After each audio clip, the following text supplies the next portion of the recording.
nhớ luôn buat ta bé tứ bỏ cú cái sẽ là cái đặt là giờ install lại như vậy chỉ lúc sau nó bé vô thọ install đã bé vô xí chỉ bé vô cả mù lý trà thì bé vô lý trà nhất là hậu nó chỉ lúc nào cũng có kẹp đấy ở bên đây nó chỉ thọ bé cái data là sẽ bé install tiếc là nó chỉ nữa sử dụng lên nó nếu chữ inco plau chip bé lúc nó do hay thì nếu cái data cái nếu chỉ mua nó chỉ nên dùng nguồn chết đó có thể nó thì hay giờ hay cho nó chỉ nếu muốn gì như sau đó có thể cũng chỉ Win 8 Win gì ý ở thế này chỉ Win Visa là giờ Win XP là giờ Vista nó chỉ nên sợ rồi là không nó chỉ lựa lúc sợ với bạn để hay sao thì tại sao nó chỉ bây giờ khai muốn đó bây khai kiếm mà họ nó chỉ nên vô chịu luôn nó ok đã nó nữa nửa tí muối còn nó có đó bé giờ thì bé xả sỏi ra piano nó chỉ bé sau đi nó là cú tọt đi nó thì thảo nó chỉ bé xí nhá nó sẽ giờ là bé xả sỏi ra mua plau lúc số là giờ mua plau lúc số là chỉ bé sau đó nó nhớ không nói chỉ khóa phàn để nó giờ thì sẽ là những bóng câu gì sẽ là những bóng lại chị cũng chỉ hay cho khó để nó nữa chị tại sao nó chị giờ thì bé sát sau mua ý rằng có một khóa là chỉ nên sau đó nó chị tại sao nó gì hay là yêu truyền gan nó cho là rất sức thì tại sao nó có gì chị của sau kìa ý ra mấy mình đọc bé nó chỉ của cái bé kho của cái bé kho của họ nó nửa yêu gì cho tại sao nó chị bé sót sau chỉ biết coi cho nó xứ tí giải lý của sau ra của sau ý rằng yêu gì có sẽ gì ta tóc tí giải lý của sau ra hay thì chọn gì suy ấy trên này của sau ra nó yêu gì có sẽ gì ta tóc nhớ được rằng câu nói chỉ như như được rằng câu nói chỉ được nhớ nửa hù nhất được khóa phà nếu nhất là qua son hữu tùa phá trường như vậy chỉ cú yếu khó còn như tùa phá trường ôn tê gặp bé khó tao khó con nó chỉ bé một trận khó meso này nè meso nó với một con nói bé case nature này chỉ bé giảm một á cho có thể ít tụ dáng đi nó chỉ mình phá trường ok bé nhiều con nó còn được một ta ok tại sao nó chỉ phá chữ đó chị tất nhiên chị chuối khó thì chịu mà hay tất cả chị tại sao biết sau đó chị sau như nó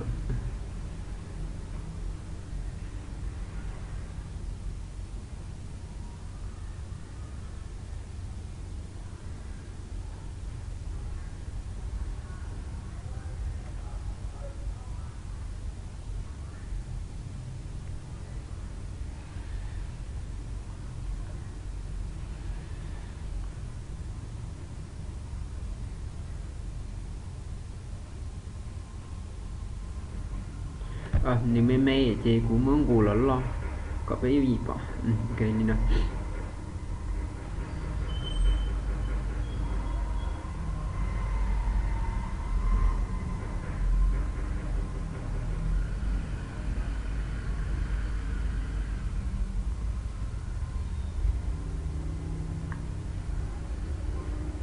chị cứ sợ kho một cậu lên nó xí ạ chị cứ sợ kho cậu lên nó xí chị tại sao nó chị bé của cái bé chỉ thì chú ý nó nè ok thảo bé sau tía răng câu là bé xá sau lù cho này vậy sau lù tròn tới này vậy chị tại sao nó chị bé sau lù chỉ nít giá là nó nè nên nhiều trong đời toàn nên là để lúc graphic nên nhiều trong đời lúc nó nè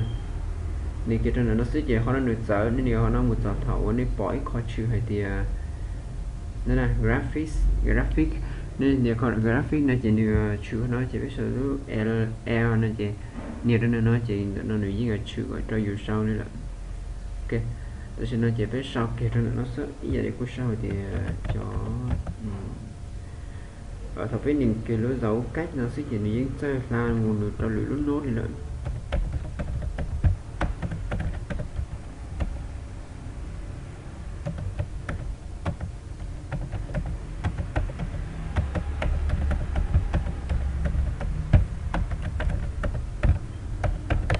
ok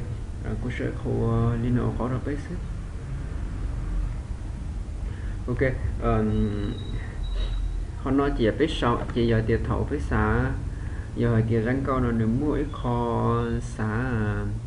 sáng này giờ ở xã sáng này chỉ biết xã sáng chỉ biết xí luôn rồi nè biết xí luôn rồi nè biết nhiều rồi là nó chỉ biết xã sáng lu họ biết xã sáng khó nó một trong khó nó chỉ biết nhiều nè kia nó thiên nè kia rồi nó chỉ biết nè kia ít để cho nó ai chỉ để sáng rồi chỉ còn nói giờ kia sáng chỉ tỏ a đi nó với xã sau răng con từ lúc b chỉ là nó này lúc thi nữa nè thi là giờ title nữa nè chỉ để nó giờ chơi sau răng con từ lúc b ok thầu ở bên này con nó đi nó chỉ biết cho từ cho nó bên này đi nó xứ chỉ được còn nó chỉ được khi là biết sau là chỉ biết sau răng con từ lúc b thì chỉ biết sai vô trong bên đó nó nó lo là chỉ biết vô chủ khó khăn là đợi phone này nè ok của đâu rồi cái mùa là test test này chỉ cái mùa là test này chỉ cái phone để nó chỉ cái chỉnh cái kho cho bên tới nó cửa lo cho bây giờ đây của sao nó cho cọp láo của sao nó rồi cho bòn thì nó ok nó thì biết sao răng con đến về sẽ thế bây giờ chọn chơi yesu cái sự của sao linh đạo ok ok linh đạo sẽ chết tiệt để cho nó biết sao chán nó lại khó tiêu lại ta biết sao chán nó bên con nó khó tiêu ta nói là lúc bên cao để cho nó cũng khe kế khỏi thì răng con nửa hũ ó rau này vậy thay rau nửa hũ là cho nó sức ấy lửa rau mà lúc một tận nó chỉ biết xí con nó này biết xí kia tụ nó sẽ này bây giờ đây là cú hũ cú chị cú cho từ hũ thay rau chỉ hũ là bóng nó thay rau chỉ hũ là bóng nó này vậy lửa rau này mà đây là nó này vậy của nó kia nó cái nó chỉ để sẽ là bên đó chỉ kia rồi nó để nó do rồi ít ôi để xem chúng con nó do rồi ít nó do rồi ó thì để sẽ là bên ok tao là tất sẽ chơi con nó theo cho hai thì thầu ở bé hu lọc bóng rồi nó chỉ yếu chủ sao nó lại chỉ bé chủ gì còn nó bé chủ mua khó chơi con nó kia tao từ hu thì nếu sau rồi ít nữa nó còn mua khó chơi sau rồi ít nữa nó chỉ bé muốn tại mẹ nó này bé là mẹ nó chỉ bé muốn được ba lai thai chỉ bé muốn nó chỉ mua con nó này mua con nó để nhất thì bé cho cha ra từ hu này sau lấy chàng chỉ bé chọn vậy bé của cho sau đi nó chỉ được riêng một nó được chỉ cuối giờ đi sự thì thập phí cái xa cho khó còn là nữa cuối giờ gọi chết cái cùng một trò nói ý bà lai thai để nói chỉ biết cho con nói chỉ ní một con ấy giờ gọi chết ok cái thì tại sao giờ tiếp với xã xong gì nhớ trò xã xong gì cho họ chỉ bé cái cho là cho nó sẽ té thì cho nó bé cho nó là do cho còn nó có ý giả sức vậy thôi nó chỉ như gì đây là như thế bé đang có lúc số một chạy thì bé cho nên đã sức bây giờ cho phải chạy tù hơn nó là yên tâm ok tại sao nó cũng trả cả hai trò ít còn gì chia nhau nó thế đó nếu mới kho tại sao nó giờ tiền đi nó giờ ní bỏ thì tọn tù nó nếu mua nếu mua khoản còn khảo nó này ở khoản nó này giờ thì biết chỉ sai vô khoản nó là giờ biết bán biết nhiều control biết nhiều CTRL rồi đó lúc I A này chỉ biết một control A nó chỉ biết một nó chỉ có như sai ta ra cho nó chỉ biết một trong đó score nó connect đây nó biết một cái nó thế này một cái nó chỉ biết một con nó bỏ treo chỉ biết nhiều ok là chỉ là gì tạo con nó cũng đừng có chơi thế giờ thì biết sai vua nó chỉ biết cho các ủi dạng con hiện tại biết cho có một score biết một connect đây nên chỉ biết breakage đây là xem ra với một on nó biết nhận sai nó từ đấy như tạo ok chỉ giờ có sai nó chỉ thông qua ta giờ có sai vua thì nó chỉ nên cũng thấy vậy ok ta sẽ để nó cũng không có cho phép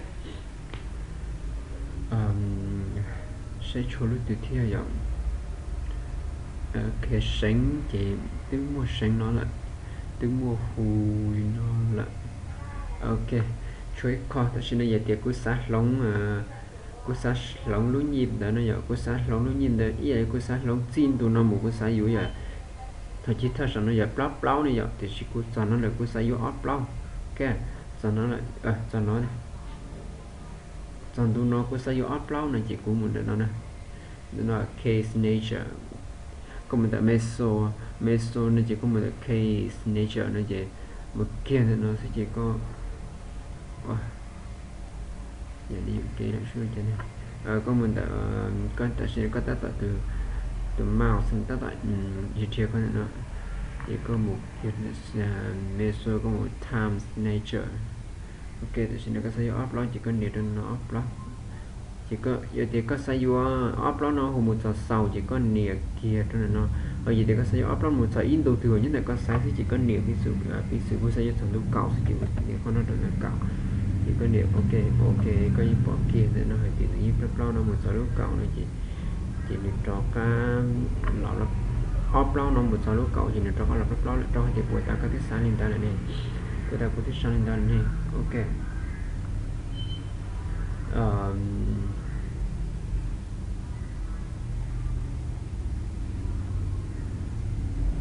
chuẩn đầu khó thì sự chỉnh chén cháu và bé sau tới rằng câu chuyện muốn lên đó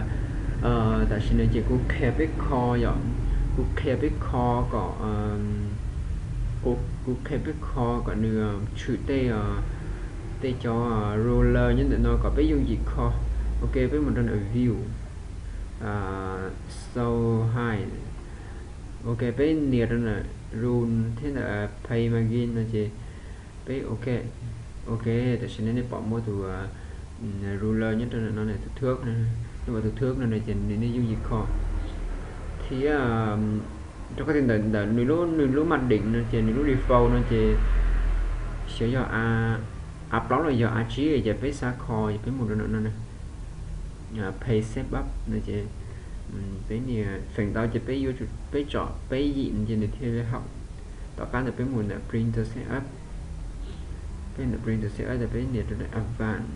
tất nhiên hai giờ con nói chuyện trái rồi trong có tiêu tên rộng nên thổi nên lúc máy này nên cái đó chỉ được trái rồi thì từ nào bên này upload có để nó có nhẹ sai đi trả lại chúng tao tất nhiên của thường khen chỉ của chọn ý là upload ok có nhiều ok ý rồi có trả lại ok ý rồi thế thì chỉ có bỏ thì con nó nửa mê rồi nó bỏ tay nửa cú nó thì sẽ trả nửa mê rồi chỉ bây giờ gì khó thì nó một từ ruler nó chỉ bây giờ gì ga con nó một số tiền con nó một số tiền là giật giá một đi nó có hậu ok tại sao nó nói rằng cái ý này rồi ok tại sao nó cũng khai biết xong cái on cái bé cái plau một con lẩu rồi thì giờ thì bé chỉ sau lên đó chỉ nhiều chỗ một tiếng cái cho bé sau xích chỉ tại sao nó cũng khai biết sau ở bên cái nói rằng cái ý vậy thì có sát sang cái on này chỉ có một trong cái on này ok này tức là có chút một trong đó ok để biết sao cái on là on ok là gì sao một điện thoại ok nó những cái on chỉ có sát sau cái bé cái blog gì chỉ có chuyện gì đi nó xí ok giả thọ cơ có sát khỏi chỉ có nè os void chỉ có con lọ ok. Ờ, okช่วยขอจริงเจ๊งหัวกูจะตะแคร์ไปที่นี่อ่ะแต่ขอแต่ปวดตากูอยู่ของกาเกลอสิจริงกาเกลอเขาจะกูจะแคร์ไปsau đi nó lại chỉ là xin nóกูจะแคร์ไปsau ít răng câu của được chỉ một khóa phá nhá không nó này mình chỉ một khóa phá nếu một khóa soạn của sẽ cho tiền phần tao chỉ cho là sau khóa phá chuyện rồi cháu rồi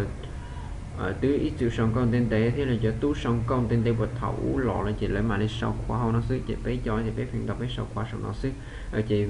nên nên dân hỏi thì oli vua oli cả thiết chủ một khóa sau nó xứ này chị cũng khép bé vấn đề cái một là file new ok nhớ là nó chỉ bé bên tao chỉ là cái single style nên chỉ bé như là nó đợt nói cho nó bỏ con này nếu mà con nó thế con nó này chị tại sao bây giờ ít khó sẽ chỉ bên nhẹ ý nó sẽ chỉ khó nói giờ bây giờ sau một bữa trời cá đi nó nè bữa trời tù đi nó ý bé nữa nè gì thì bé sau bữa trời tù tại sao thì dù bao thì dù dáng câu duyên tế chỉ dù sau cậu chi là bữa trời nhá nó con nói chỉ dù bao thì họ nó được mua ý cá thì nó chỉ nếu mua bữa trời kỵ nữa nè bữa trời kỵ đi nó nè giờ thì dù trang con tạo được một gì chỉ dù gì mình nhiều bé plau là xịt plau thế gì cụ vậy thì cụ xây ra bé thì nó kẹp bé xí kẹp bé nhiều ok thì ta sẽ nó sẽ chỉ được còn nó chỉ được những một cái tí cá thì nó sẽ thế những một cái tí cá thì nó sẽ chỉ dư gì sau chỉ thọ nó chỉ đi sau ý là điều của ta cú nhậu có khi của ta y là thiết sự ok chị bây giờ sáng thì nó xứ giờ tìm mua đất táo này chị sẽ để bạn lên comment hỏi của bạn đi kèm gì nữa con nói chị này như gì giờ thì sẽ là chỉ tao có từ nơi chị với mình nuôi của bạn đi kèm gì đây là của hai tà là chị tiếp tạo cho nên sau ý răng câu lại ok chị xin chỉ đùa sao đấy